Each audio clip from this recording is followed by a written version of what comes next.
It's football and other F words, and let's party like it's 2018 because you can't say anything objectively bad about your quarterback without 13,000 people getting into your mentions. It's Marcus all over again, though Will Levis stands, which sounds like a country in Uzbekistan or a city in Uzbekistan, are all up in your grill. If you say anything objective, you automatically hate Will Levis, even if maybe that is slightly true.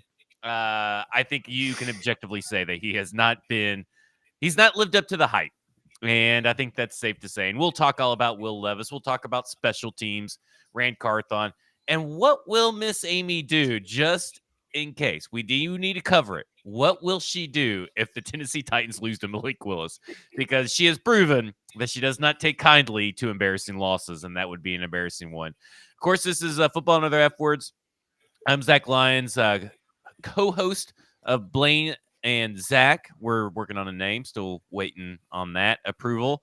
Obviously, 104.5 The Zone, 1 to 3 p.m. Then, of course, Titans Talk Back every Sunday after the game, which has been unlike Will Levis, that has lived up to the hype. I have thoroughly enjoyed it. I'm joined by Mike Herndon. You can read his stuff over at pk.com. We have Stoney Keeley of Stacking the Inbox and SoBrosNetwork.com as well, the Hot Read Podcast, 440 Sports Network, and all kinds of good stuff that you can get over there. I just want to get your all's reaction when he flicked that ball. So I'm in the room with Lucas Panzica. It's me and Lucas. We're in the studio and we're watching on the big screen that's in the studio. And then there is also a producer named Jackson. And so we're sitting there watching. And I don't know how many interactions you guys had with Lucas outside of the studio, but he is as even keel as he is on the show. You have to kind of be to put up with Buck 5 days a week. So when that happened, I just throw my pen up. I just throw it in the air that I'm using to write my notes. I just like, oh, what the fuck? And then he is just F-bombing like crazy. He is just mad. He has jumped up from his chair. He's pushed chairs around. Jackson is cussing, one of the producers as well. It was incredible to watch. So I'm going to start with you, Mike. When it happened, did you punch a hole in the wall? I did not punch a hole in the wall. I can't actually remember how I reacted. I might have blacked out. I don't know. But it was one of those moments where it was like I could not believe what I was watching, because coming off of the last week and everything, I was like, just surely to God, he's not going to do something dumb here. And then you see him spaz out and roll it back to Tajay Spears. And I mean, I think it was more just sadness than anger for me in that moment. Stoney, what about you? What was your emotions? Well, I was at the game. I was in the stands with the peasants, and we were completely crestfallen. I mean, when it happened, the section I was in, there were a lot of Jets fans around us, and I just sunk back into my seat and it was like, hello, darkness, my old friend. You know, the scene from Old School, Will Ferrell falls into the pool at the party. That's what it was like, man. I remember just gently sitting down in my seat and hearing the roar of Jets fans high-fiving, celebrating around me. And it was a really, really sad moment. But what you described in the studio, Zach, that sounds like the scene from Succession when Tom just goes into a closet and starts throwing stuff all over the office, and your cousin Greg in this scenario where you walk in. So I want to make sure you're okay. Like, Lucas did not open hand slap you, did he? No, Okay, I am good. I can't say the same for that he didn't open hand slap Jackson, but I myself, I am okay. It was interesting because obviously the reports of people that were at the game, you could just hear. First off, on the radio broadcast for Titans radio, you can hear every time something good happened, you heard the cheer, right? And we're on a delay. Yeah. So we're like, oh, I think the Titans got an interception. No, Garrett Wilson just caught a pass. Like, it turned into a Jets home game all because of that. And then you got I put out a tweet saying that, and then you get all these people at the game saying, yeah, that once that fumble or the flick happened again, it just took everybody in the stadium out. And I'm sure there's a handful of people that were still excited throughout the game. What was interesting was that Ramon Foster kind of like alluded to, Brian Callahan saying, "What the F? What the fuck?" And apparently the players on the sideline kind of had that same feeling. Uh-oh. What pretty much like they're confused, perplexed. So it wasn't just the fans in the stands that kind of got a little dejected, but the Tennessee Titans players did as well. I give credit to where credit is due. And this is something that Blaine's talked about all week, that Will Levis bounced back. He shrugged it off. He didn't bounce back and win the game. He didn't bounce back and throw for 300 yards. But from a standpoint of, he could have gone out there and thrown 5 more interceptions, and just totally derailed. And the whole system did not derail. And I will give a credit to Will Levis for that. You could tell in the post-game presser, whenever he has a bad game, and the worse the game is, the lower the hat bill comes down over his eyes. That's just, that's just pretty funny in and of itself. But Mike, you wrote a really good article detailing some of the issues with Will Levis's performance, and their disaster play aside. You talk about, and it's something that me and Blaine have talked about, me and Stoney have talked about, and all this stuff. There seems to be an issue with, I'm trying not to butcher your words, so you can correct me if I'm wrong, but there seems to be an issue with, he makes a good decision, but he just doesn't make it quick enough. Like, you can see, and sometimes he doesn't even pull the trigger, because you can see that he wants to go somewhere, and then he doesn't throw where, and then like at that point, and then you can see that other times these throws that are late getting there, he could have done it a beat earlier if he just trusted himself. So it seems like this isn't a scheme issue. This isn't necessarily an offensive line issue, which, yes, the offensive line sucks, and it does lend itself to these kinds of mental errors from Will Levis. But it seems like it's a real Will Levis issue that he, like he says, has to rewire his brain for, even though he kind of backtracked that today. Yeah, and I mean, honestly, like the performance is kind of all over the map, from the standpoint of, there are moments where you see him cycle through his reads really efficiently. There's one, I think it was a dig to Tyler Boyd, where you can see he's reading left, he says nope, moving off of that, comes back right, fires it immediately, puts it into a tight window, accurate throw, gets the first down. Really like nice looking quarterback play, right? And there's a lot of really good throws on that tape too. So I don't think it was like all bad. In fact, I thought it was a lot better than the Bears game overall.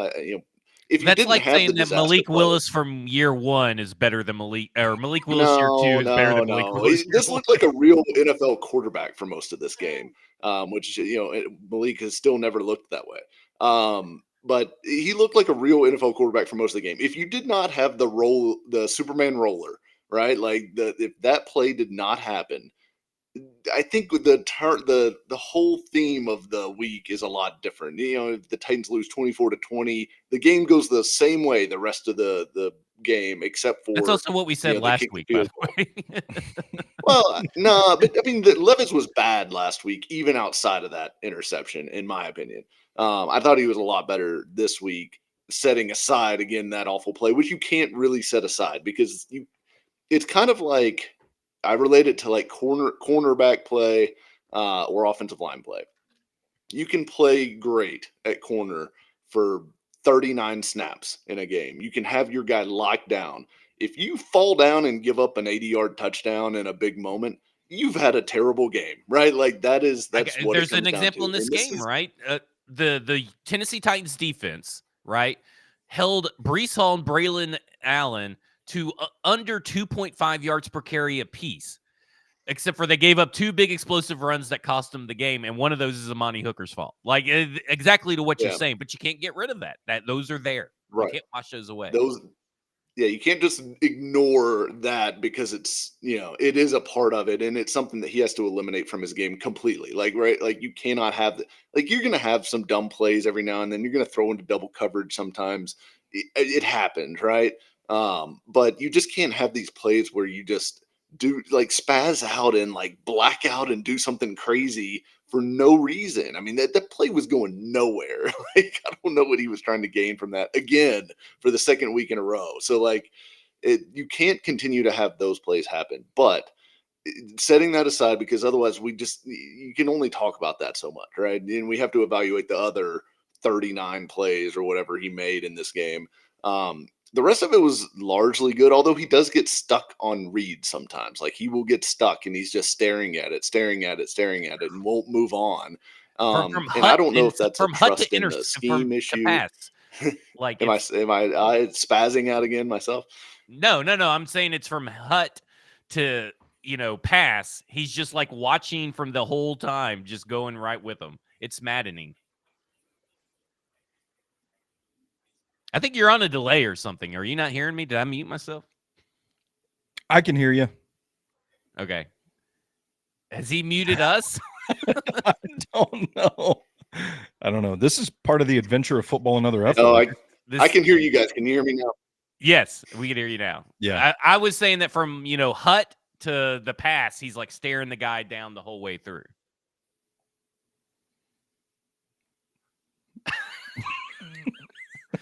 Just dead silence. How do you not? Do you Cool, hear Zach. us? Do you hear us? Looking at you, Mike. I can hear you guys. It goes in and out now. Oh, okay. Okay, we'll let you talk. Okay, so Stoney, you have watched the tape, I'm sure, a few times, probably like 4 to 5 times, right? 3 so far, but I'm going to do 3 4 right after now. the show tonight. Yeah. Okay, so what are your takeaways from Levis? Because I am here to admit that he did look better from week 1, but I don't know if I saw consistent NFL average quarterback play from Will Levis in this game still, but that's okay because he's still adjusting to a new scheme, new personnel, new blocking. He's building up trust, all this kind of stuff. And you can only expect right now incremental improvements week from week. So I do think there's some things for him to build on. Yeah, absolutely. And I think the way I framed it was Will Levis was disgusting in week 1. Will Levis was solid in week 2. And I think there were some things that he improved upon. Like Mike said, I think his ball placement was a lot better in week 2 compared to week 1. There were a couple of bad passes that were a little bit behind. And then the one throw that bounced ricocheted off of the back of a Jets defender that were not ideal passes, but I think for the most part, he showed better rhythm in hitting guys in stride, putting the ball out in front of them, and timing it so that that it didn't disrupt the flow of the play. I thought that was much improved. We didn't see a lot of the same footwork issues that we saw in week 1. Drifting around wasn't as big of a problem. And I know the interception is debatable, right? People think it's Treylon Burks. People think it's Will Levis. I think it's a little bit of both, right? I think it's a gray area somewhere in between. I think to speak to Will Levis's part in that play, I think it was an underthrown ball. I think if you're going to throw that ball, you got to jam it out there so that it's out in front of Treylon Burks. Don't even give him the opportunity to body catch it over the top of a defender. So I think there were still some issues, but I think he cleaned a lot of stuff up. And that's the encouraging thing is that, no, I think you're right. If you evaluate week 2 in a vacuum, that probably does not look like what you want your quality franchise quarterback to look like week in and week out. But I think you can glean the positives from it. And the silver lining is it's much better from week 1. When you factor in the considerations you mentioned that this offensive line is still gelling, which I thought J.C. Latham and Peter Skoronski rebounded pretty nicely from week 1. The chemistry is still developing. Calvin Ridley had a drop, or else his stat line probably would have looked a lot better. I keep coming back to this offense and saying it's a situation where they need 5 things to go right to execute successfully, and they're hitting 4 of the 5. And that last thing they're missing is just catastrophic, right? Everything's set up perfectly for a deep shot to Calvin Ridley, and then Calvin Ridley drops the ball. Everything's set up for them to kick a field goal, but then Will Levis flicks the ball out, and the Jets recover it. Everything's blocked up correctly for a big run, but then Nicholas Petit-Frere can't seal the edge. I feel like this offense is close, and I feel like it's encouraging to see Will Levis growing within it. And if we can keep stacking weeks and stacking games like this, maybe we get to the full extent of the vision for this offense eventually. And I think that's where you find the hope from this performance on Sunday. And listen, on that deep ball to Calvin Ridley that he's dropped, I mean, today Calvin Ridley said he's still adjusting to Will Levis. We've talked about Fair. Will Levis adjusting to Calvin Ridley, but Calvin Ridley told Teron Davenport, said he's still adjusting to Will Levis and knowing when to tempo his routes and throttle down in windows for him. So I look at, I don't want to dwell on the interception. I think the flick is probably the more egregious throw in my opinion, Yes, because sure. to me he had Tyler Boyd. He saw Tyler Boyd coming open, and his arm twitched, and he just didn't go through with that. And by the time that he did not go through with that, his offensive line had let everybody swarm on him, and then he tried to make a play. Even if Tyler Boyd wasn't really expecting it, you expect a pro to try to make that pass, or at least it goes by him or hits him in the face and it falls incomplete instead of, a fumble, which that ball tossed hits the ground like right in front of the fingertips of Tajay Spears and takes a weird bounce because it's an oblong ball. It's not a perfect round ball like people want to think it is. And Yep. it took a weird bounce right between his legs. And it's just nothing that Tajay Spears could do short of just like trying to fall on it like a grenade, like, just like hopefully he catches it with his crotch or something. I don't know. But Yeah, the ball to Traylon Burks, I do, because people in my mentions kept saying that it was a throw right on the money. It was a throw right on the money, and that's what Bill nah. Callahan said. Well, Bill Callahan did not say that, so you are making up stuff. On Monday, he said, this is what Bill Callahan said.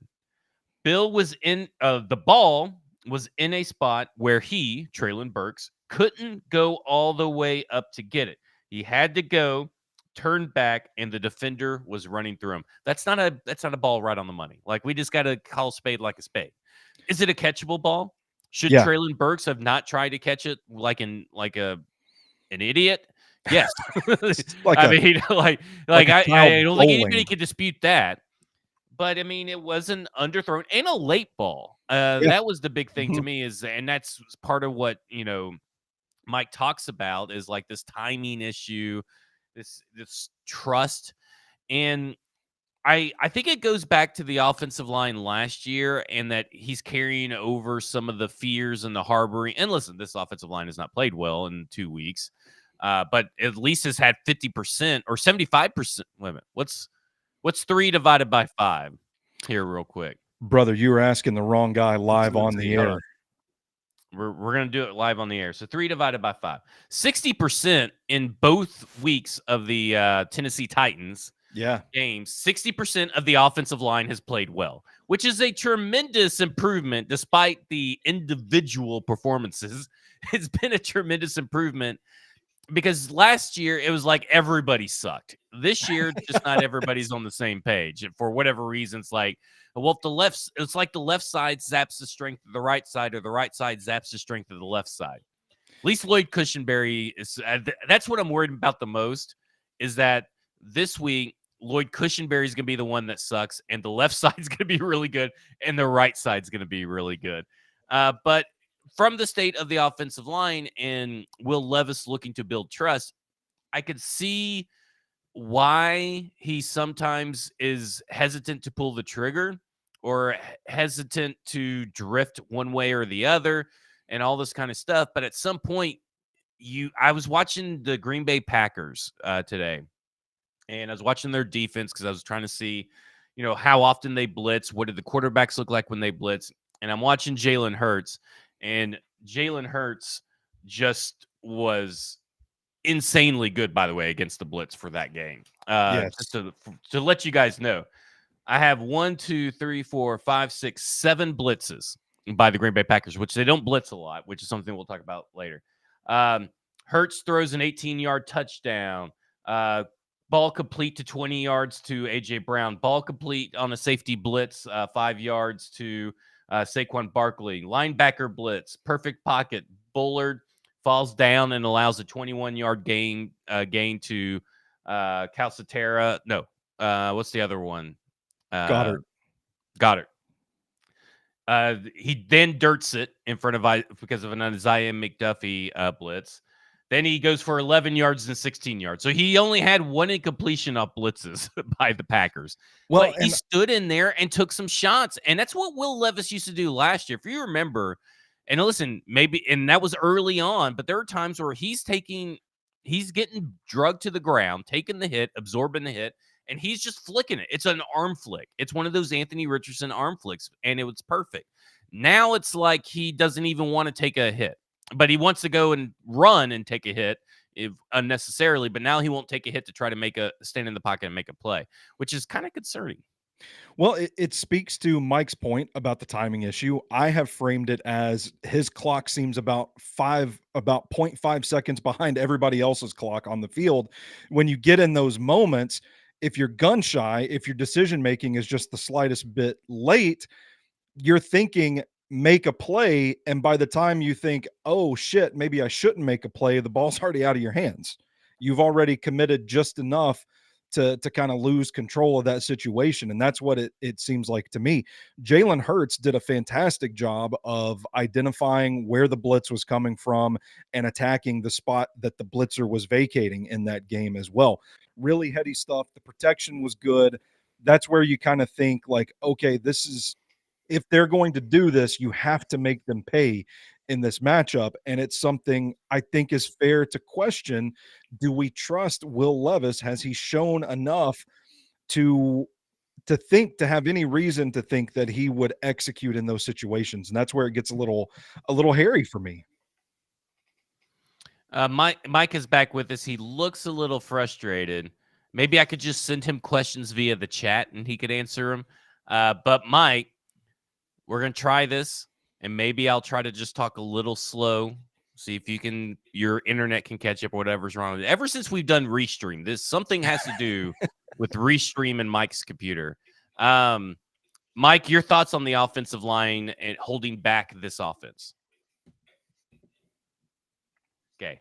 He's not going to be able to answer, so we'll try to figure this out throughout the week, But Stoney, let me ask you, this offensive line, because they didn't really use a lot of extra blockers. And obviously it's because they want guys out on routes because they're trying to be the Cincinnati Bengals. And listen, the Cincinnati Bengals, the quarterback gets the ball out quick. It doesn't matter if it's Jake Browning, doesn't matter if it's Joe Burrow, doesn't matter if it's one read or whatever. He gets the ball out quick.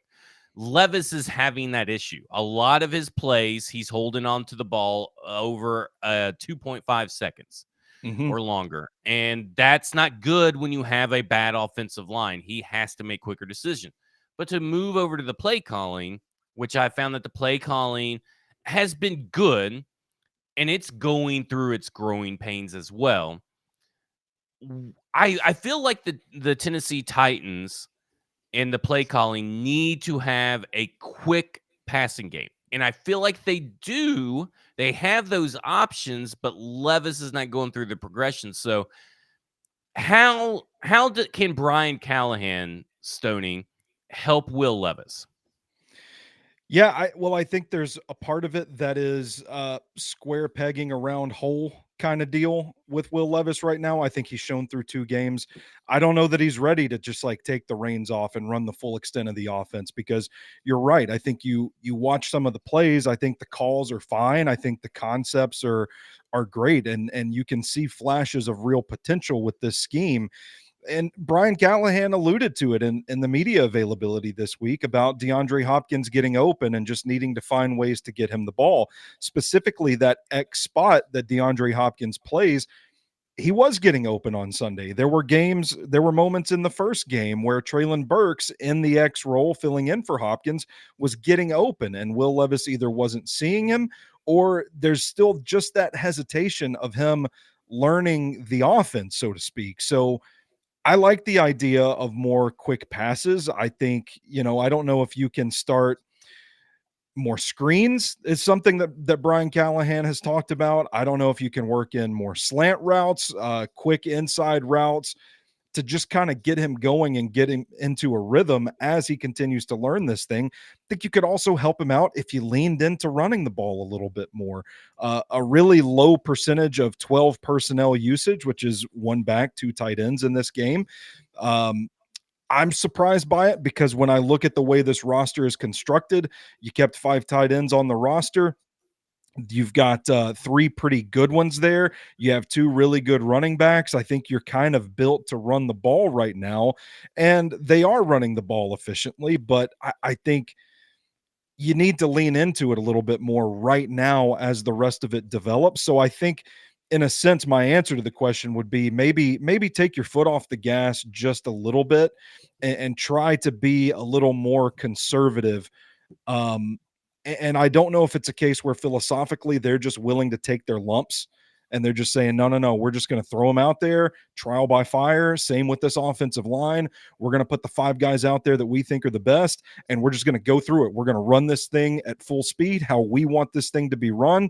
And we're just going to concede that we're probably going to make some mistakes, and there's probably going to be plays left on the field, but we're just going to work through it because in the long term they're better for the experience. That is one of my, I guess that's my best guess as to why they're not running the ball more. But I think the quick passes, more inside stuff, screens, running the football are ways that Brian Callahan can help to kind of tone this thing down and maybe reel it in a little bit. Mike, he talked about the primary reads, and a lot of these primary reads seem to be something because before you went off, but we all agree that when he has a primary read, that's the read that he's kind of locking on to about more often than not. And I think it comes down to maybe Brian Callahan needs to maybe make some shorter primary reads, because what's happening also is, and he even talked about it on Mondays, like he's got a lot of play action shots, but then they're not there, and then he's having to go through his progressions on some of these. Well, that's fine, but by the time that he's going through these progressions, the offensive line has lost any kind of like momentum. Very little momentum they may have on the right or left side, depending on which side wants to choose to suck this week. So do you think that maybe this becomes an issue to where Brian Callahan, who has mentioned that he is going to get D-Hop more involved, maybe that means that he's going to make the primary reads a little bit less deep, and that's probably the best thing for this offense to get into a rhythm and then take the deep shots? Because it seems like they're trying to go deep shots a little too early. Yeah, I mean, I definitely think that's some of it. That Will Levis kind of loves the deep shot. I think they like the deep shot to Ridley to be able to use his speed and things like that. And Ridley's kind of been the guy these first few weeks. I mean, Hopkins has not quite looked like himself. He's gotten open a few times and stuff like that, but he just does not. He doesn't look comfortable to me when I watch him for extended period of time. And then Burks, I'm so out on Burks at this point.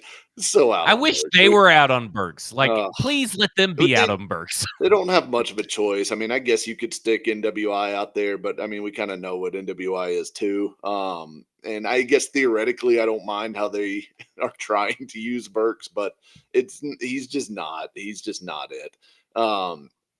And so I don't know. I think some of it has been personnel driven. I think some of it is what teams are giving them, and they're trying to take it.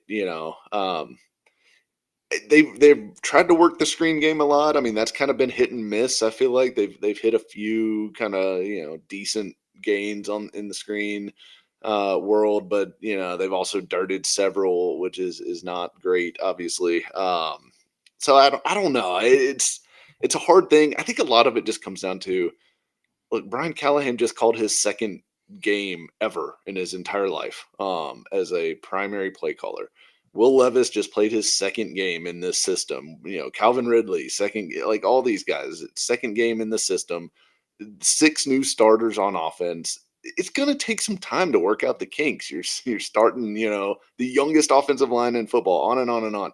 I think I expected to see the offense struggle a little bit early on. So I guess maybe I'm less panicked about that than I would have been otherwise, but it's had its moments, and there's stuff that you like. I've loved what I've seen from Ridley so far. I think he definitely is bringing that other dynamic element to this offense that they desperately needed. You need Hopkins to be healthy ultimately, because I think Boyd is just a guy. He looks like he's all looked the last few years, which is fine. It's better than what they had in the slot before. It's better than trying to turn Treylon Burks into a big slot. Or use Jaquan Jackson for anything. Yeah, good Lord. Those punt returns have been an adventure. But I don't know. I think that a lot of it is just, as much as it sucks to say, I think you were just going to have to be patient with this thing a little bit and see how this thing comes together as the year goes on.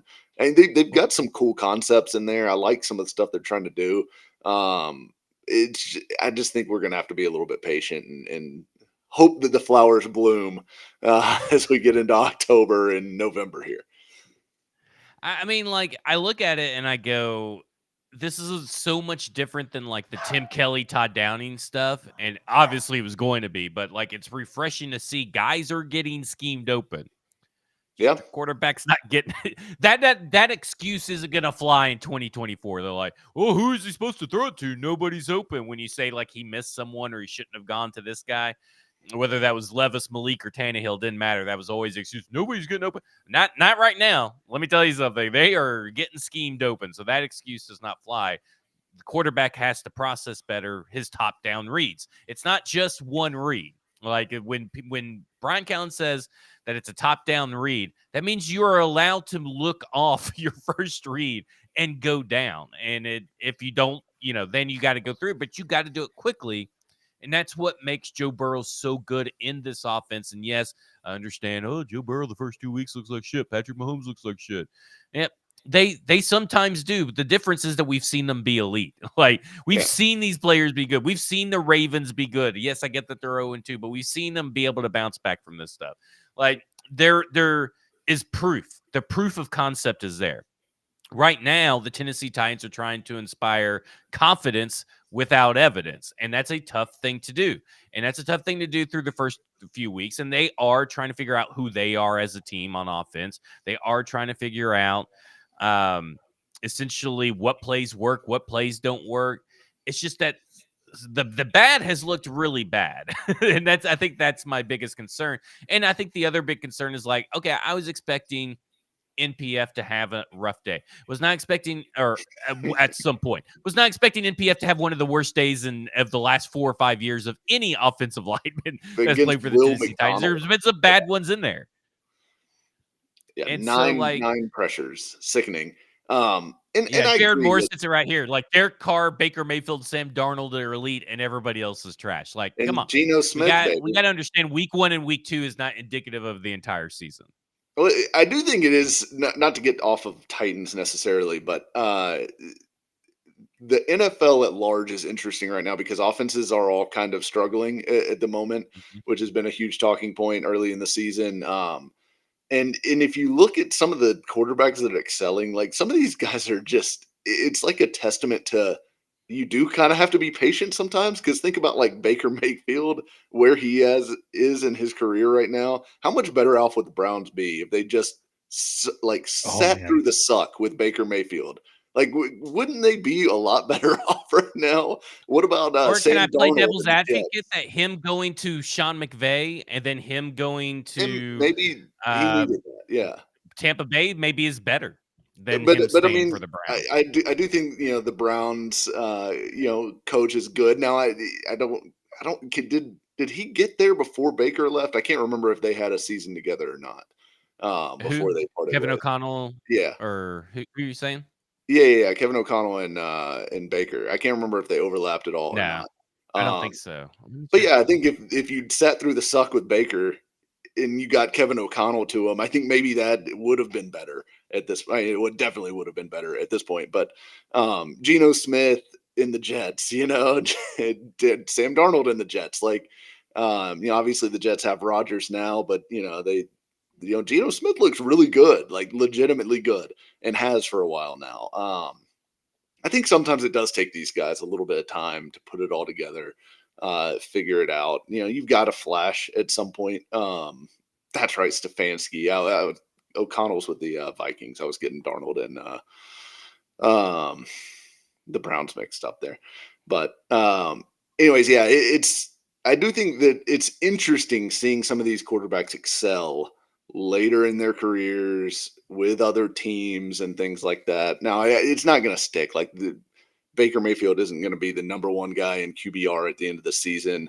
These other quarterbacks are going to figure it out and get going. But I just think it's interesting, kind of how this is playing out early in the season and the struggles of offense in general. So that all kind of provides an interesting backdrop for this discussion with Levis. Yeah, and let's be honest.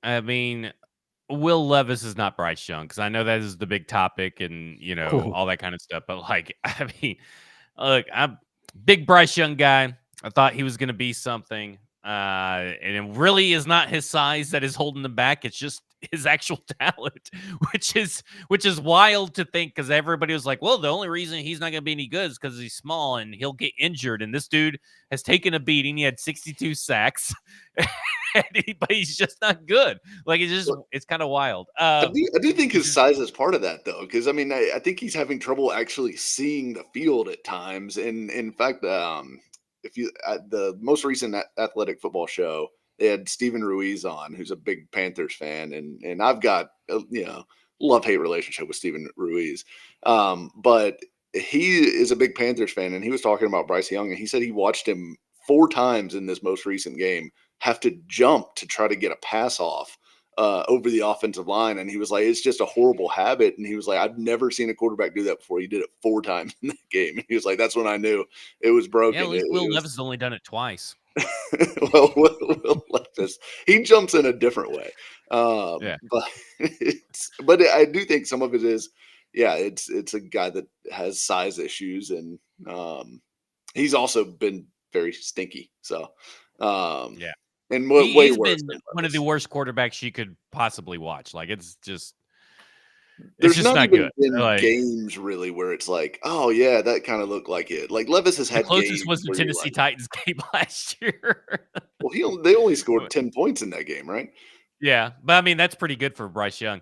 But like, I think a lot of people are going to start. I think teams may start overcorrecting, because that's what we see happen in these situations where they're like, okay, we'll probably start benching guys for half a season, or we'll let them sit on the bench because it worked here and worked there. I think at the end of the day, I think just the state of college quarterback play, which oftentimes looks really good, I think there's got to be a better job of narrowing down what actually translates. And I just don't think Bryce Young's game actually translated as much as some of us thought.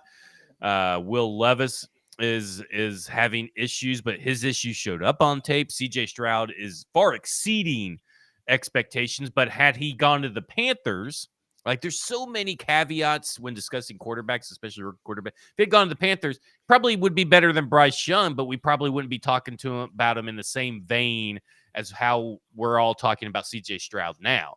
And Anthony Richardson is just, I think I would rather have Will Levis than Anthony Richardson, but then I think about, but he's got all those big arm plays this year, and he can run the ball really well, but then he gets injured, and then he throws all these interceptions, and he's like 12 of 32, but like, at least he got 200 yards on those 12 completed passes.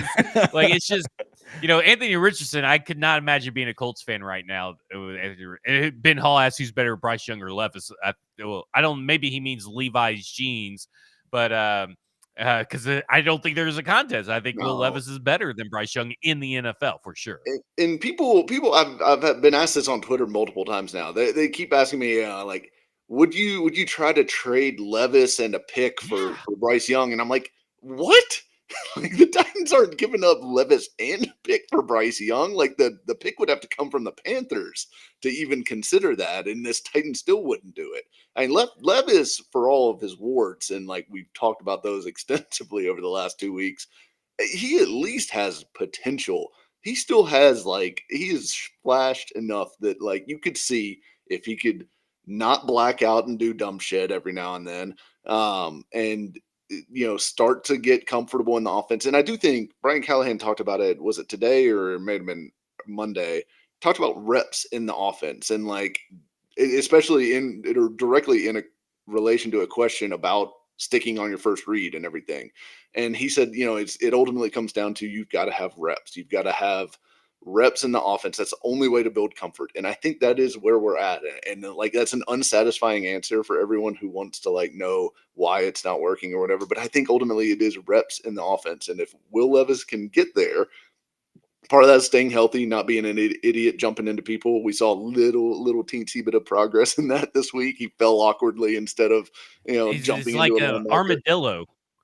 Yeah. It's like the old Just curled up and rolled forward. someone once called like Casey Clausen, I think it was, like it looked like an octopus falling out of a tree or something like that. That's what Levis looked like on that long run when he just kind of crumpled down at the 10-yard line or whatever. But that stuff has to be better. But like part of that is staying healthy, being able to bank those reps and like get there. So it's just way too early to bail on Levis by any means. I mean, this is what the season's about.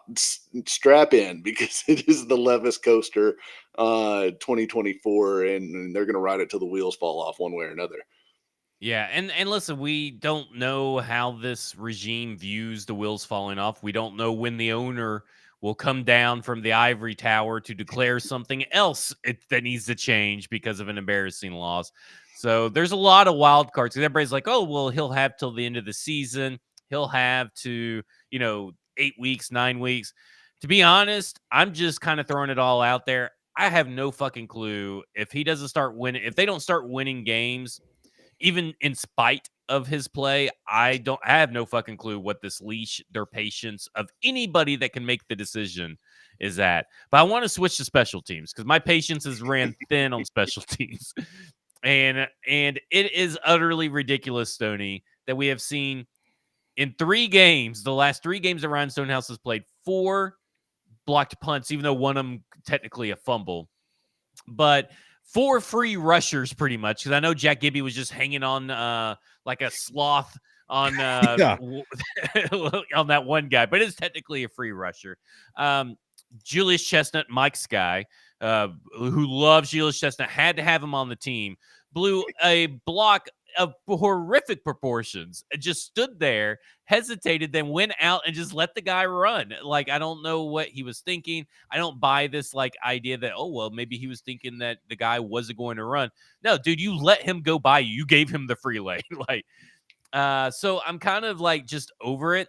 I want these tight ends in. And I try to tell Blaine this, and I'm like, look, they kept 5 tight ends. Surely these 2 big-ass tight ends can do what Jack Gibby needs to do and Julius Chestnut needs to do to protect this fucking punter, this precious baby boy.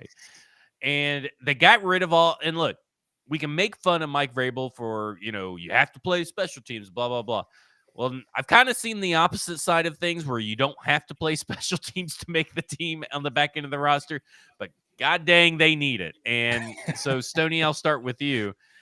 Where are you at on the special teams? I really don't think it comes down to coaching. I think the blame is obviously on the players, but also those players wouldn't have to be there on that special teams if Rand Carthon and Brian Callahan actually kept special teamers. Well, first of all, boys, before I get to your question, Zach, who do we have in blocked punt roulette this week? I'm going to go with Mike Brown. I think Mike Brown's going to give up a punt this week. Well, let me go to PFF and see who's been playing those. So I'll he was kind of pseudo at fault for the one this past week because he was the personal protector and he bailed too. Yeah. So I liked Blaine's answer. Blaine talked about this with you. I don't remember if it was earlier this week or if you guys were talking about the no, it was earlier this week because it was the Julius Chestnut blocked punt. But guys kind of looking to get downfield and cover before they've secured the punt. Like, you still have to make sure the punt gets off before you can worry about blocking up the return. Now, in Jack Gibbons' case, he said it was a technique issue. He didn't get back quick enough. Julius Chestnut's case, it looked like he just kind of made the wrong read there and gave it up. So I think you're talking about 2 different issues that kind of coincidentally compounded to the same result, where a blocked punt, and it ain't looking too good right now. But I think in Julius Chestnut's case, I think that is an issue that you could coach. What I'm worried about on special teams, because like you said, Zach, I think this is on the players, and you've got to get the right players in until it's executed correctly. I mean, at this point, I don't know what you do. Are you going out and signing Matthew Jackson to bring him back in to cover kicks, cover punts, and that sort of thing? I don't know. But I look at Jaquan Jackson as a returner, and man, there's an awful lot of running sideways, running laterally, stopping, going, coming back. And there's not a whole lot of just planting your foot and getting the ball upfield to get whatever yardage you can. So I think the issues on special teams are twofold. It's the coverage, and it is the return game itself. Like it's just not there right now. I'm going to go with Jalen Harrell, by the way. He's going to be the one that Jalen Harrell this week. Jalen Harrell. I'm sticking with Mike Brown. Yeah. I'm going to go Jalen Harrell. Mike, none of the three of us have been very crazy about Jaquan Jackson, the draft pick. Just the pick itself. And everybody said the saving grace is the kick returns and the punt returns. And then, of course, the kick return happens and everybody's going crazy. And he had a pretty good preseason. Blaine says that shit didn't matter. Like it never matters in preseason. It never translates because everybody's moving 100 times faster in regular season, preseason. The guys that you're facing in the regular season are the guys that are technically better than what you face in the preseason as well. That was his only saving grace so far was for that pick. Me and Stoney kind of backed off on our hate, but you remained steady. You were unwavering in your hate. So I'm going to let you, because first off, he got nominated for Pepsi Rookie of the Week last week, which is egregious in of its own right. But why won't he let the Tennessee Titans start from the 30-yard line? I don't get it. He's got to stop taking the ball out of the end zone. Every time they kick the ball into the end zone, it's a gift, in my opinion, with the new kickoff rules. I mean, you start at the 30, absolutely. Sign me up for that every single day. I wouldn't even touch the ball if it was going into the end zone. Don't even give it a chance of dropping it or anything like that. Just let it go into the end zone. Take the ball at the 30, let's go. But the punt returns look like a dude that thinks he's still in college, right? Like that, you can get away with that shit in college when you're the fastest guy on the field, by like 0.2 of a second, and you could just run sideways around everybody and go, and you're down the sidelines. You can't do that in the NFL. These guys are all 4-4 guys, playing on these special teams. I mean, they're freaks among freaks. We know what as you move up in levels, it just gets more and more rare, the athleticism that's on the field. So he's got to cut that shit out. Like Stoney says, get upfield as fast as you possibly can, because you don't have time to run sideways in the NFL unless you're Dante Hall or Tyreek Hill or Antonio Brown, like one of these like special rare guys who can actually get away with that stuff. Devin Hester, miss me with any of this sideways, running backwards, trying to run around the whole like side of the because the ones that are returning very far are just straight shot guys. Like DeAndre Carter is just like a one cut go. And it's pitiful how many Titans fans defend him by saying, well, he's caught all of the punts. Guys, come on. Like, I know that's been a problem in the past, but we've got to set the bar higher than, well, he caught him. That would be what like about the times that he didn't call fair catch and he's getting decimated, like when he's catching them, or he's already getting thrown to the ground? That's just inviting not catching the ball or fumbling the ball. Like, call some fair catches, bro. Yeah, he's so slight. I just don't see this working long term with him. I don't think he's long for the NFL, frankly, which is unfortunate. But I mean, like guys of his body type, unless you were just special fast, it's hard. And he's fast, but he's not special fast. Yeah, it's disappointing. I will say that, look, Colt Anderson is not a great interviewer, but I just really don't care about the special teams coach's interviewing prowess. And if it translates to the field, I think he's a smart dude. I think this new kickoff rule is just kind of weird, but I think that the problem is that the players that they have to work with are just not that good right now. I don't know. I can't let you slide on that, because last year you were telling me that it was Craig Arkerman's fault that they couldn't catch punts because he wasn't coaching them to catch punts. And now we're letting are they catching punts because he's got 2 punts blocked and it's the player's fault? He didn't get them blocked. Well, Craig Arkerman didn't drop those punts. Yeah, he didn't teach him how to catch it. You see what a Come good on. specialty. Come And on. first off, it's 6 Let's hold years him of to equal evidence. accountability. 6 years Colt of Anderson. evidence versus 2 Okay. weeks, Mike. Okay, it's been horrible for 2 straight weeks under Colt Anderson. So we've got The coverage units looked way better last week if as we're far gonna as talk going about down on kickoffs and punts and stuff to stop the other guy. They looked a lot better this week. if we're gonna I talk saw about improvement. you need to prove that you're competent before we're gonna believe it, I need to see it from Colt Anderson. You had 5 years of defending Craig Ockerman. You I loved didn't Craig defend Ockerman, him. never I had was him at not a fault. Craig So I Ockerman don't even fan. want to hear I your just thought it was judgment of special ridiculous that he teams got blamed coaches. for everything that happened on that phase of the Because game. he was and terrible. now we're It just saying it's was all in the players' fault. stats, all in everything that he ever touched went to shit. That was nothing ever got better. That was Craig Ockerman's. I'm just deal. holding Colt Anderson to the same standard. No, you're not. You're bailing. You are changing your own standard, actually. Not changing my standard because I gave Craig Ockerman time, and we saw how that turned out. So, Where else okay. at 9:30 on a Wednesday night are we going Yeah. to get impassioned special teams debate? Defense. The edge group sucks. Oh boy, There's your team. do they ever? Everything else is pretty good. They bailed on their run fits, I thought, on 2 key plays. Amani Hooker, obviously, is something that we talked about earlier. Look, I don't think the defense, this is the problem with using counting stats or points for or yards for this early in the season. When you have like a 150-yard game total that you hold a team to, that's going to inflate your numbers and your rankings. But the Tennessee Titans, for all intents and purposes, are a top 10 defense, but they're closer to 10 than 1, in my opinion, is how I would put it. But this pass rush is not sustainable. And 7 pressures. Now, listen, Aaron Rodgers got the ball out pretty quick, but 7 pressures is still not good. And the fact that we've got, 1 tackle from Caleb Murphy and 1 pressure and 2 tackles from Arden Key, and then everybody else is blanked in those stats is not good. And we knew it was not gonna be good, but I didn't think it was gonna be this bad. And this is terrible. And Harold Landry is a edge 2, a high quality edge 2, but he's an edge 2. This team is in desperate need of an edge 1. And I can't believe I'm saying this. For the love of God, please trade for Hassan Reddick so we don't have to watch this all year long. Like, it's just out of desperation at this point. Like, please, for the love of God, do something at this edge position. And Ali Gay was not it. Rashad Weaver obviously was not it. Caleb Murphy's definitely not it. Jalen Harrell's not ready to be it and may never be nothing more than what Rashad Weaver was. So it's just painful to watch this pass rush and know that it is reliant on Roger McCreary, your 2 linebackers, and Sweat, Sebastian Joseph Day, and your defensive line, which have all played really well.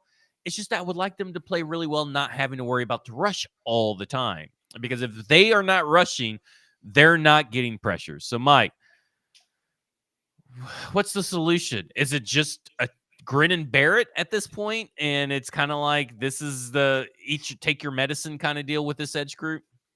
I mean, Hassan Reddick would be a perfect scheme fit for them. I mean, he's a really nice fit for this team. I don't think they're going to Maybe make someone moves. else by the trade deadline becomes available.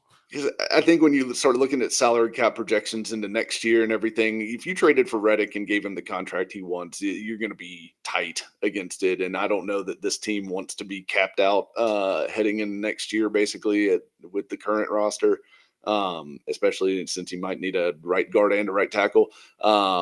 But I don't know. I think at this point it is kind of you're going to have to just grit and bear it and hope Arden Key comes off a suspension at some point. Can we put this guy in a milk box or something? Because I can't remember noticing him in 2 games, and he's played like 80% of the snaps, which is too many for one thing. But I can't remember noticing him out there. I don't even like if I didn't already know what a number They try to give he a was. play to Coach Mack and Mike Keith. Listen, they do a great job, but they were like, we're on a delay. So what I'm hearing, it takes a while for it to happen on TV, and they say something about Arden Key generating the pressure, and I go and look, And it's Amani Hooker's back there making the play on Aaron Rodgers, not Arden Key. And I'm like, whoops, they got that one wrong. They got my hopes up. Yeah, no, it's frustrating, honestly, because I think we all saw this coming, right? Like we all kind of knew every single guy in this rotation is like one spot higher than he needs to be, and I'm higher on Landry than you guys. I know that. He's very productive. He's a very good player. He's a starter level edge. I don't think he's not a dominant guy, right? Like, but I don't think you have to have a dominant guy with this scheme, with these defensive tackles, with these off-ball linebackers, all that stuff. Like we talked about how you could kind of generate a pass rush, but you're gonna have to do a little bit more than what they're currently getting out of Key, especially. And then they've got to have somebody step up out of that Harrell, Murphy. If you want to bring up my boy Kyron Johnson off the practice squad, I mean, you're not going to get less than zero pressure. Spider-Man meme pointing at each other. You're not going to get less than zero pressures out of Kyron. I can promise you that. So I don't know. It's bad. We knew it was going to be bad, but it's just as bad as we thought it was going to be. I think maybe worse. Stoney, what's the fix? Is Jamal Adams the solution? I was going to say it. I'm like, yeah, you're just going to keep running Roger McCreary, the best edge setter this team has right now. Roger McCreary, Jamal Adams is going to get healthy. Amani Hooker. I mean, hell, you're counting on Caleb Murphy, but unless I'm mistaken, was he not a healthy scratch on Sunday? He was he not inactive? Yeah, so they didn't even play him in week 2 against the Jets. I think it highlighted, first of all, I do want to tip my cap to Joe Tippmann. That is a hog-ass dude playing center for the Jets. He handled T'Vondre Sweat pretty well, got his hands on him, got inside, played with good leverage on him, passed him off to the guards to seal run lanes. He was playing with his hair on fire on Sunday. That's a damn good center. But you're seeing what happens when that interior pressure is nullified by the Jets. The edges aren't good enough. They're not active. They're not quick enough to compensate for it. And a twofold effect of that is that when Sweat and Simmons wear down in the second half of the game, they need to take a drive off to catch their breath. Robert Saleh notices that, and he says, okay, fine, we're just going to start running the ball. We're going to run right up the middle on this drive. And that's a bad position to be in, because then you're counting on those guys to generate your pressure up the middle and make the rest of the defense function accordingly. And so you get into these situations where if they're not in the game, it's bad news. Or when they run into an offensive line that's actually pretty decent along the interior, it's bad news, and it gums up a lot of the rest of the stuff that they want to do. Now, I do think it's pretty cool to see Harold Landry producing the way that he is in this defense. And it does make me think, like, man, if there was just one more running mate with him, this would be a really elite pass rush unit. I've been kind of disappointed in Arden Key. Situational guy to begin with, but they're kind of counting on him to do more, and he hasn't been able to do more. So it's going to lead to this team continuing to compensate for that by sending the guys like McCreary and Hooker and Adams once he gets healthy, and Ernest Jones the fourth and Kenneth Murray. Like, let's make this the family reunion. Bring everybody call every second, third, fourth, fifth cousin you got in your phone book. We need some help rushing the passer. I think it's going to be that committee effort that gets them through. Just would like to give a shout out to T'Vondre Sweat, who played 68.4% of the defensive snaps. So that's Boom. 2 weeks, well above the average. He played 39. Jeffrey Simmons played 44, so he only played 5 less than Jeffrey Simmons. So suck it, haters. Yeah. You fucking idiots. Boom. I told you that T'Vondre Sweat could handle it, and he's handling it. Now he just needs – and listen, he was getting double-teamed as well. Jeffrey Simmons was still getting double-teamed, but he was handling, like, that tackle for loss where he's double-teamed and he still gets tackle for loss was incredible. Moving to the Packers. Let me also say the Jets' offensive line is really good too. I think they've played well both of the first 2 weeks. They rebuilt that thing. It looks good so far. So it may be partially just they ran up against a good offensive line. Yeah. So Wreck-It Rand says, hey guys, can we not wait 24 hours to have this uploaded to Apple Podcasts? It was less than 24 hours last week. The previous week, it's a new system I am learning. And I forgot to click a button to make it go into a certain playlist, which is silly. Omni Studios, please get your shit together. Make it easy for us megaphone users and stuff. Please send your hate text to Zach at 615. 615-737-1045 is where you can call in and complain. So Green Bay Packers. And I think the first question is not whether Jordan Love plays, whether it's gamemanship or whatever. Either way, the Matt LaFleur offense will be ready have their quarterback prepared. We saw it against the Colts. Malik Willis looked very competent in a system that was designed to minimize him having to do anything.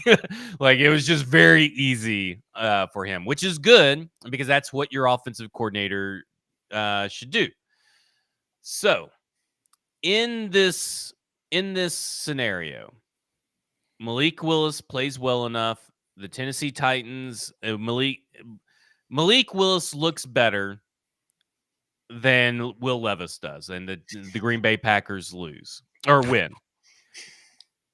We know that Malik Willis is technically not better than Will Levis. This is a Matt LaFleur like master game. Like he's just planning his shit. He's scheming, which he's capable of.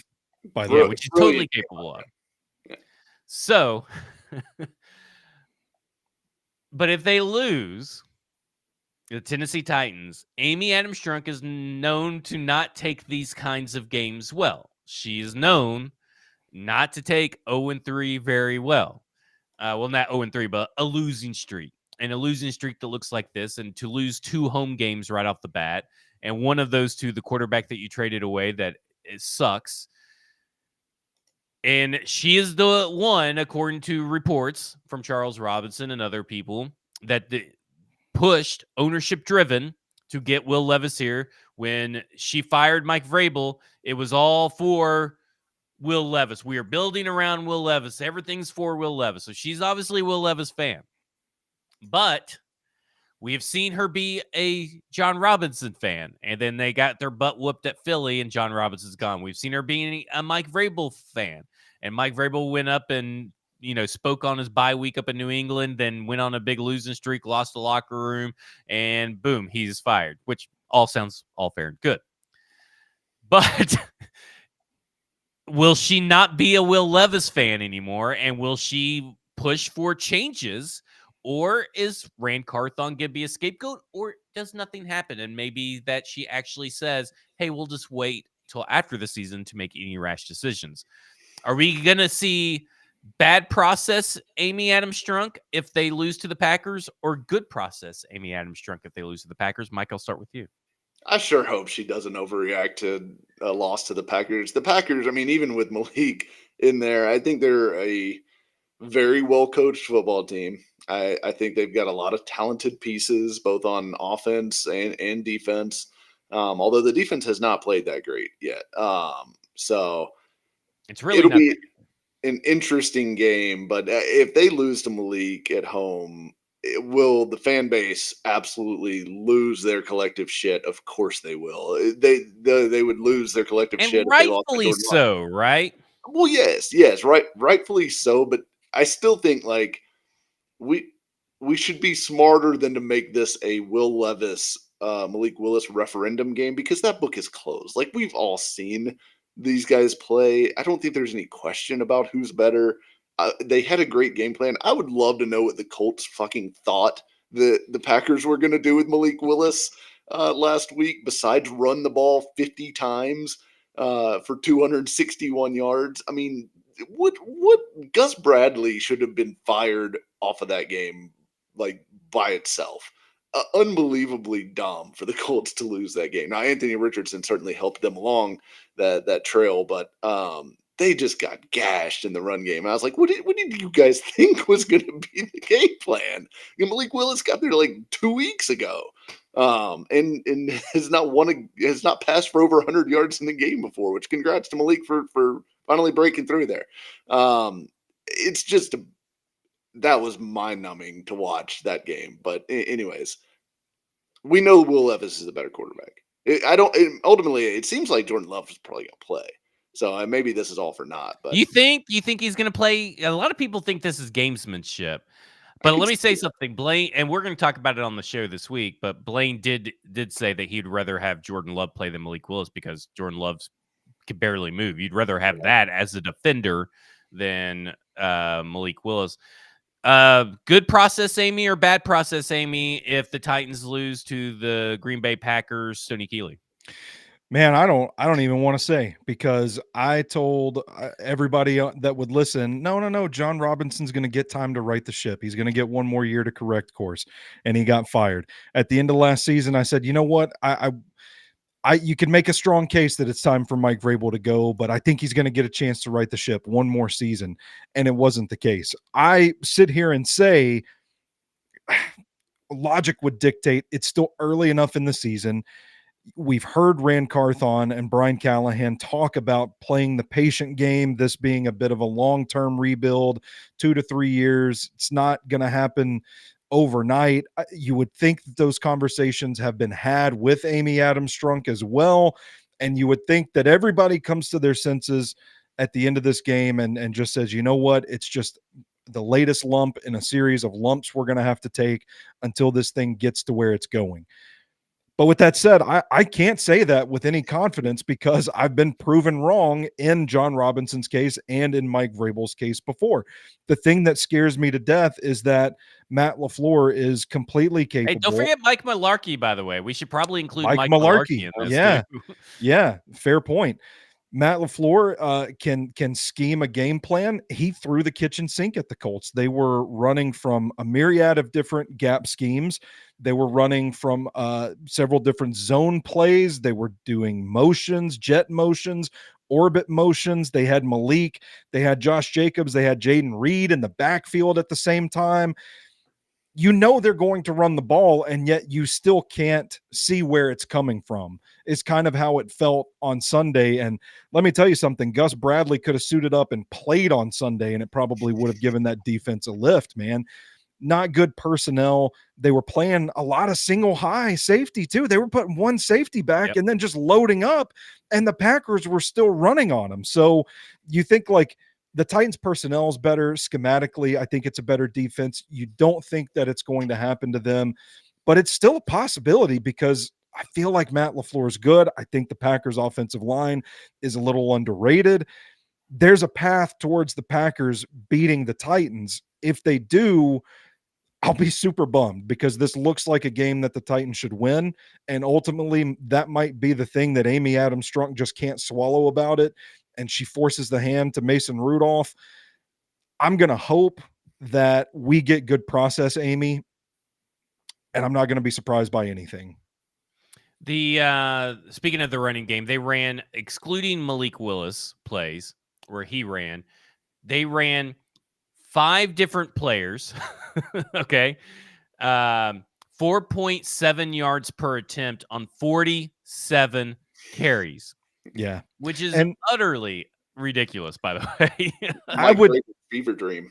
Yeah. I would be really interested to see Malik Willis's throw chart too, because I felt like when they did ask him to throw, it was stuff outside the numbers to the boundary, which is a lot of what he threw at Liberty. So it felt to me like LaFleur was very much getting back to basics and saying, all right, let's tailor this game plan to what we know Malik does well. And it kind of made me wonder, like, when they didn't know what Jordan Love was going to be the year that Malik was drafted in 2022, it made me wonder, like, did the Packers do a lot of homework on Malik Willis as a just-in-case kind of assurance policy? And maybe that's why they were willing to trade for him. Are they going back to their initial eval of him and installing some of that into the offense today? So he was 8.7 yards per attempt, buoyed by 139-yard completion. He was 12 of 14, which is very indicative of, he had types of throws. Yeah. And he had, it looks like, behind the line of scrimmage, he had 4 screen passes. But he had 5 passes behind the line of scrimmage, 5 passes short, 0 to 9 yards, 2 passes medium, 10 to 19 yards, and 1 pass deep, which is the perfect way to use Malik Willis when you don't Yeah. feel like he has a full grasp of the playbook. And I think that's where I'm like, yeah, Jordan Love sitting duck back there sure would be nice. But then you can open up even more plays, even for a hampered Jordan Love, than you probably have for Malik Willis. And I also think this is like, if you open up more plays for Malik Willis, that just opens him up for more mistakes. His looking at it, his average time to throw was 2.53, so they were getting the ball out quick. They did a really good job protecting him. He had 0 sacks and only 6 pressures because the Colts just have a terrible secondary. So they made it really easy on Malik Willis, and this is going to be entirely different. The Green Bay Packers aren't known for a blitz team, and they only blitzed on 9 dropbacks last week. And to me, like, Willis is kind of like how I'd view Levis if I was a defensive coordinator. I'm blitzing from anywhere and everywhere and going to keep his head spinning because he has shown on tape he does not handle pressure. And that is the game plan for Green Bay, who has not blitzed these last 2 weeks. So I expect them actually to surprise everybody and blitz a lot because they haven't shown blitzing on tape. And I expect that the Tennessee Titans are probably going to blitz more than they did last week. But, of course, Aaron Rodgers gets the ball out quicker. So you don't – I think that kind of hurts your blitzing because you're sending an extra guy with, taking him out of coverage to go after a guy who's going to get the ball out quick, like before your guy even gets there, especially with these rushers anyway. So I think those, because you couldn't believe, well, you probably could. Both of you probably could. The amount of people in the chat or on Twitter, but specifically in the chat post-game, talk about, did y'all see Malik Willis? He looked really good. He had 122 yards. He had a touchdown, blah, blah, blah, blah. Like, watch the game. Like 122 yards again. Yeah. Yeah, they handcuffed his ass. He was efficient, but yeah, I'm looking at the throw chart right here. He didn't throw a single pass between the hashes. Yes, that's the entire game. Every single pass outside the hashes. Yeah. And 11 of 14 within 10 yards of the line of scrimmage. So they schemed it up. They put him in a position to succeed. It was a smart game plan by Matt LaFleur more than anything. And yes, Malik executed it well, and full credit to him. But look, we know if he starts this game, the drop back passing game is going to be non-existent. They are going to try to run the football down your throat. They're going to try to run a little, some little package plays for him, some screens, some boots, some one read throws that force him to get the ball out of his hand so he's not sitting back there trying to process in the pocket, which is what we saw him struggle with here consistently, and ultimately will handicap any offense that you try to run with him over an extended period of time. For a one-off game, I mean, it's kind of the Chiefs game, right? With Malik Willis, when the Titans had him and they had the Chiefs on the ropes and everything, you hit a couple big plays, you run the hell out of the football, and you try to take care of the ball and keep him out of dangerous throws. Because I remember that game, they didn't throw anything in the middle of the field in that game either. It was all deep shots down the sideline to Chris Conley. I mean, it was the same game plan except more creative and smarter because it was Matt LaFleur and not Todd Downing. Which, by the way, have Titans fans come around on Matt LaFleur yet? As I know, for the longest time, everyone refused to admit that he was a pretty good offensive mind because he had, the season here that didn't go great. And then he got Rodgers, and everyone said, well, it's just because he has Rodgers that he's winning. He's a really good football coach.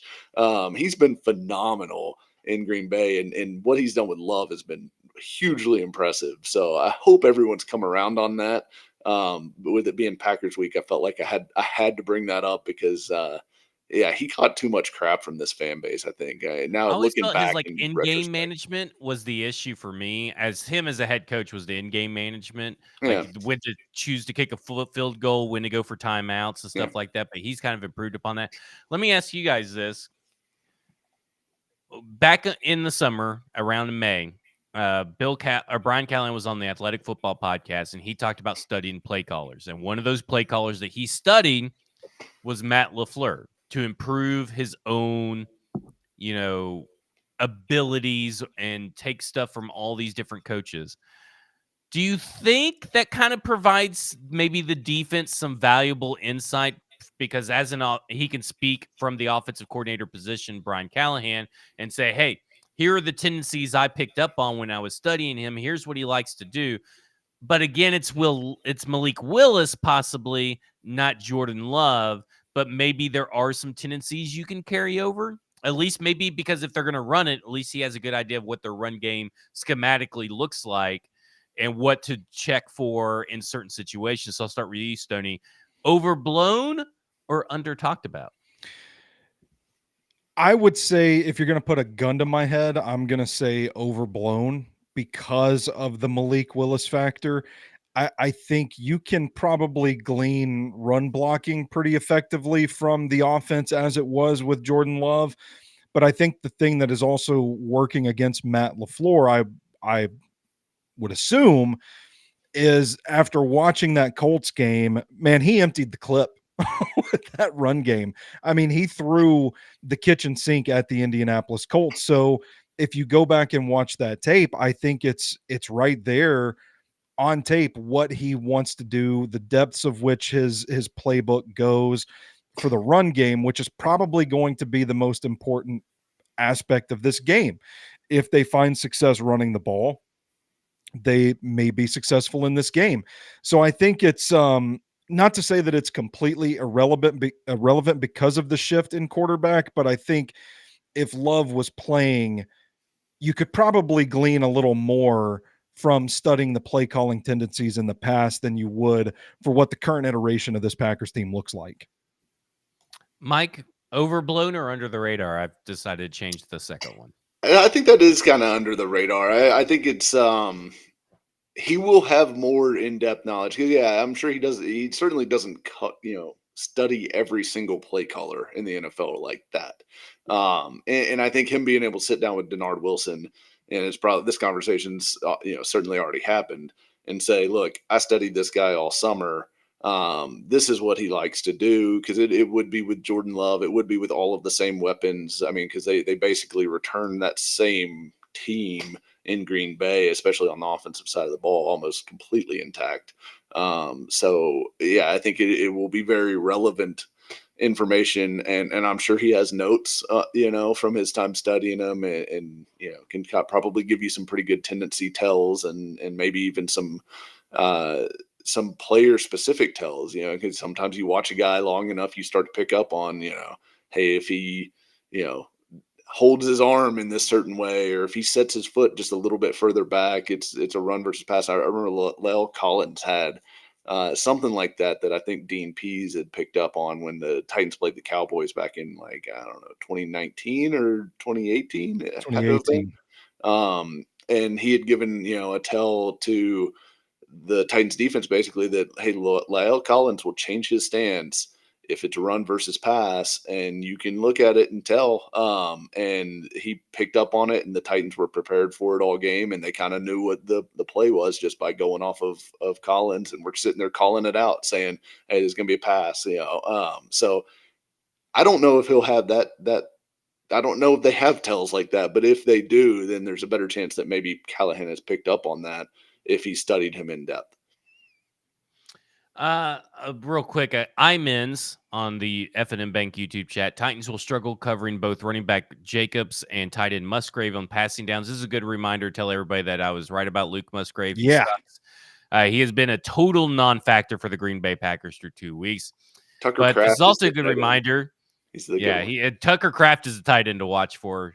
Luke Musgrave is terrible, and I hope Luke Musgrave's family and he himself are watching this podcast or come across it for them to know I do not like Luke Musgrave as a prospect. He was terrible, and he's proven me right, regardless of what Braden used to try to tell me. Everyone that His college pumped him tape. up, everyone that inflated him at the Senior Bowl should be ashamed of themselves. It should be. But I do want to say this. 2 of my draft darlings are on the Green Bay Packers team, Dontavian Wicks and Jaden Reed. They both looked pretty good through these 2 games. Jaden Reed, of course, looked great last year. Dontavian Wicks came on late last year, looking really good. But at the end of the day, like most of the matchups for this Tennessee Titans defense, I feel like they have the edge all across the board. They got the better corners versus the wide receivers that they're going to see. They got 2. I hate to listen. I'll say it again. I was wrong about Kenneth Murray. And Kenneth Murray and Ernest Jones are a wrecking crew right now. And listen, Kenneth Murray is not perfect, but I do think that he was better than what we gave him credit for. And so let me say that. Because, I mean, he was in the perfect spot to make the Breece Hall play. That's just an Aaron Rodgers Hall of Fame throw, in my opinion. It wasn't bad coverage. It wasn't on that play. So I think Kenneth Murray is better than what we thought he was, for sure. So I will at least say that. Because I see that Stoney wants to disagree, but Ernest Jones is freaking Ernest fun Jones to is watch. incredible. Ernest Jones is a dog. I don't have a gripe about Ernest Jones. He is. Man. Yeah. Oh, my God. So we'll see. To me, no matter who the quarterback is, the Tennessee Titans defense should be able to seal a win. Like, it's up to really Will Levis not to turn the ball over. And if he just goes out there and plays, heck, play Malik Willis ball from last week.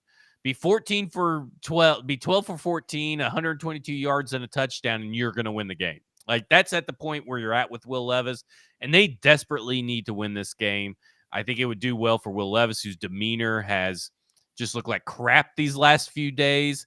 And I don't blame him, but it's, you got to kind of pump yourself up. It'd be good for the defense to get rewarded for their efforts with the win. And it'd also be good for the other, players that we've mentioned. Just, they need this win at home in front of the fans against a team that they should beat, no matter if it's hampered Jordan Love or Malik Willis. So final money line predictions, not score predictions, just money line. Mike, Green Bay or Titans? I'm taking the Titans. I picked the Jets last week, so I'm not total homer here, but I just think they do need it, and I think whether it's hampered Jordan Love or Malik Willis, I think this defense is going to bottle them up on that side of the ball, and Will Levis and the offense hopefully do a little bit better against what is easily the softest defense that they've played thus far. I mean, we didn't talk about it in the Will Levis section, or at least not in the part where I could hear you guys. But the defenses that they played were 2 of the best defenses in the league last year down the stretch. Both the Bears, obviously, and the Jets were like a top 3 defense all year. So it of course, led and coached by Matt Eberflus, Robert Saleh, experienced defensive mind. So I think that may go into some of the offensive struggles too, not to throw all the excuses on the table for Levis in the offense, but I'll go Titans. So getting back to the pick. More on that the Green Bay Packers defense currently ranked 21st and 20th in the efficiency stats. So not a great defense per se. This again, the matchup of the playmakers on the outside do match up favorably well outside of Jair Alexander, who they do not play man with. They play strictly zone. So that could benefit the Tennessee Titans even more in a matchup with like Keyshawn Nix or something like that. The Titans do have the Jair Alexander beater too in Treylon Burks. So yeah, there you go. He did let's say that he was too short. Stoney, Packers or Titans? I'm going with the Titans, and I'm looking at the matchups, and like you boys are talking about, man, there's just a lot of boxes that you check in favor of the Titans in this matchup. You mentioned Jair Alexander. Man, he had his hands full with A.J. Brown in week 1, and he struggled. I think there will be an opportunity for Calvin Ridley's speed to burn these guys. They don't necessarily have a lot of speed in the secondary. It's very much a bend, don't break kind of defense, at least the way they've played the first 2 weeks. They have a fast defensive line, guys that kind of take up space more than penetrate. A couple of good swim moves from them, but this is a unit that the run blocking, which has been efficient for the Titans so far, they've been better run blocking than pass blocking. It's a situation where they should feast. They should be able to run the ball at will. They should be able to generate explosive plays. And on defense, I think they are kind of built to muddy up Matt LaFleur's run game with interior pressure, with Simmons and Sweat kind of getting to the guards before they can get out in motion, erasing cutback lanes when they run zone. I think there is a good matchup with this Titans defensive line against that offensive line. And finally, they've talked about generating turnovers. Fellas, Josh Jacobs has fumbled in each of the first 2 games for the Packers. Now, one of those was recovered. The other one was lost. But I do think this is an opportunity. If they go in ripping the ball out, they can generate a fumble, fall on it, steal a possession or two. This is a matchup that the Titans should win pretty comfortably. Big Jeff said that no one runs on the Tennessee Titans. That's right. And I guess there was an asterisk in that, except for Breece Hall and Braylon Allen. But Yeah. I'm not sure. Maybe he wasn't on the field for those snaps, and those don't count because he wasn't on the field. Yeah, that's what he meant. So here's where I'm at. I'm going to go Tennessee Titans. But it sure would be fun to have some chaos in the Packers one, because I would just want. I'm just curious as to what would fucking happen. Like, what's Amy gonna do? Like, what is gonna happen if they lose? And it's to Malik Willis, and just the sadist in me, I guess, is just very let chaos flow through me. Let's have a hell of a night on the post game show. Let's have a hell of a week just talking and just the fire alarms being pulled and everything is terrible. But the Titans are going to win because, they don't want to do anything that makes me happy. So they're definitely going to win this game. We already live in that hellhole, Zach. We're existing in it right now. I do want to go back to Stoney's point about turnovers real quick, though. The fact that the Titans have not gotten a single turnover from this defense, which partially is due to the fact that they're not generating enough pressure. Pressure creates turnovers, but they have played well generally defensively. And look, they're like 3 balls bouncing like a foot one way or another in that Bears game from having 3 or 4 turnovers. So I think the turnovers will come on that side of the ball. They've got to stop turning the ball over, obviously, on offense. Looking at you, 8. But it's the turnover battle. If they can just get it to neutral, they'll be in much better shape. You just can't lose. Like, the odds of winning games when you're multiple turnovers in a multiple turnover deficit is super slim. Like, even the good teams lose those games. So look, they're probably better than what their record is so far, I think, just because the turnovers will even out over the course of the season, I believe. And maybe it starts this game. Who knows? Who knows? That will do it for us. Football and Other F Words, 104.5 The Zone. Blaine and Zach, 1 to 3 p.m. Monday through Friday.